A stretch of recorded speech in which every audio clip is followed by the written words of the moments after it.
I was teaching social studies and really enjoyed it, but I was pregnant both years that I was there. And so I think my experience was a little skewed by how I was sick like all the time. I was as close to being hospitalized as you probably can be without actually being like, she needs fluids or she needs like bed rest. Like it was just like I was on the line all the time. And I really think the extreme nature, like being a teacher takes a huge physical toll on your body. Totally. And I really think that teaching through 2 difficult pregnancies affected me and my pregnancies. Like both my girls came 3 weeks early to the day. Wow. And they were both due in March too. Actually, this worked out really nicely because I missed testing season. Yeah. So earlier when you were like, were you really concerned about benchmarks? I was like, no, I knew I wasn't gonna be held accountable to those scores. So I wasn't like teaching to the test both of those years. I was just teaching to the content, which is what teachers should be able to do. Yeah. And because I was like, I want to be out when they're testing. So no, I'm not that worried about the test. But I would definitely recommend if you want to be like a teacher and you're pregnant, like conceive in July, you'll be due in like March, and then you kind of take the rest of the year off. Yeah. Actually, I didn't take the whole year off though, for the rest of the year because health insurance is trash for teachers. That was my next question because I have some friends who are teachers and they actually had no leave. No leave. None. Some people bank sick leave to donate to people, which is crazy. It's fundraising healthcare. Yeah. I've had friends who did FMLA, friends who took disability because their schools where kids are, did not give them any parental leave. Did you have the same situation or was it pretty similar? And so I was pregnant during my first year with that district, which means you don't qualify for FMLA until you've completed a year of employment. So my first pregnancy, I didn't qualify, but I did take disability. I took disability, but I only had like 6 weeks or something like that. Like my daughter had to go to daycare as soon as she was like cleared to go to daycare. And then because I had taken that leave the following year, I still wasn't qualified for FMLA because I didn't have 12 continuous months of employment. Oh my gosh. And I had used my sick days because when you're new, you don't have like sick days banked. And so I had been using them for my doctor's appointments for my pregnancy. And also I was sick all the time because I was surrounded by 1,000 middle schoolers. Right.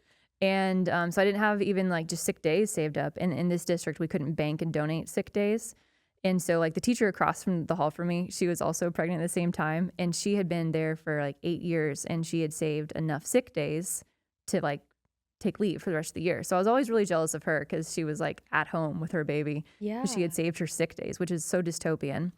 But yeah, with my second one, I went into labor like at school and my kids were in the computer lab and I was like, oh no, like it's happening. And then I told my principal, I was like, come to the computer lab right now. And she's like, but you're not even due for like 3 more weeks. You can't be in labor. And I was like, let's tell the doctors that you think I can't be in labor. Right. And so I went to the hospital and they were like, baby's coming. And like, I almost gave birth in the emergency room. It was like about to happen. And then like a day later, I get a call from the school secretary and she's like, hey, so sorry to bother you, but where's your sub plans? I was like, I don't know. I didn't make them because I was delivering 3 weeks early. Right. Yeah. And also it's not my responsibility to actually make the sub plans. When you hire a long-term sub, that person is responsible for the curriculum, the content, the parent phone calls, everything. They are the teacher. It's different than a day at a time sub. So I was like, that's on you guys. They were very mad. That was probably the end of the rosy glasses. Yeah. And I was in grad school too. So I was like, my beginning to shift a perspective where I was like, I'm not learning this master's degree. I'm not taking this on so I can apply it to my teaching position. I'm taking this on so I can apply it to my future that's still within education, but I'm not gonna be a classroom teacher. So that was when I kind of stepped into a different like branch of the path where I said, I deeply love and care about education, but I'm not gonna be a classroom teacher for the rest of my life. And just seeing the way that whether it was union or non-union or just the treatment and the conditions that people weren't cared for, period. Yeah. I mean, calling you the day after you give birth is... it's really bad. Right. So talk to me about leaving teaching. Yeah. So I was like in my PhD program at this point, and I was doing the PhD full time, and I was learning all of the theory and the methods about what it means to teach teachers and how did the field get to where it is and like what are the important things happening. And this was summer of 2020. Like it was very charged, right? And then it was all of 2020, 2021. I was coaching cross country at a local high school. Yeah. Like, we'll pick up a stipend wherever we can get one because we're broke. And so I was already connected to that school, and they were like, well, we might have like 3 classes for you to pick up if you want. And I was like, please, that would be great. And it was like an ideal scenario. And then 3 classes turned into full-time. And then I was teaching full-time again, and there was a lot of corruption. Like, we could do a whole nother episode on that school. And for me, it was so bad that I was like, I'm going to let this door hit me hard on the way out. I want to learn from this. I want to sit in it and feel it and never wonder, should I go back? Like, I want it to, like, sometimes, like, you need to feel how painful it is to know that it was the right thing. And so, like, it was just like somebody had to, like, rear their ugly head to really show me once and for all, like, how bad things are, how much worse they can be, and nothing is going to change. What was the straw?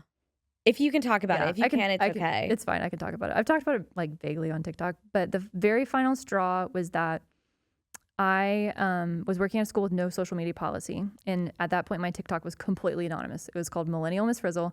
I'd never said my real name. I'd never showed my school, never even, like, geotagged the city I was living in. And there was a group of parents who didn't like my instruction and, like, the way that I was teaching. And they had begun to, like, raise concerns to the principal.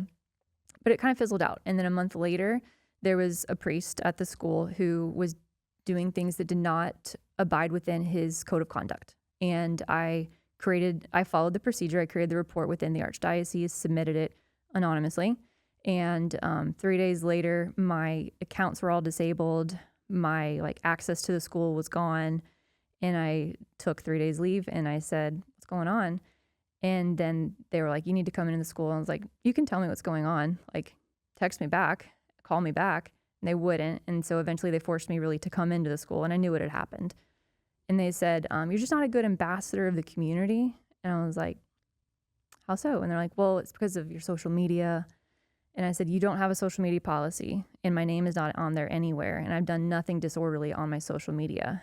And he said, well, your name and face is on our website. And your face is on your social media, and people can tell. I said, you put my name and face on your website. You don't have a social media policy. This isn't grounds for anything. He's like, it's okay. Like, we'll still pay you out over the summer, but you're not going to go back into your classroom. You're not going to see your students anymore. And he was, like, making it seem like it was this, like, gracious thing he was doing. The priest got to finish the year and got, like, basically a promotion in the next town over. So on that day, and I've actually never said this on TikTok, but, like, that was the last day I was a teacher and the last day I practiced religion in any way. Like, that was it for both of them for me. So I let the door hit me real hard on the way out. That is, like, a really, really intense, tough experience. Yeah.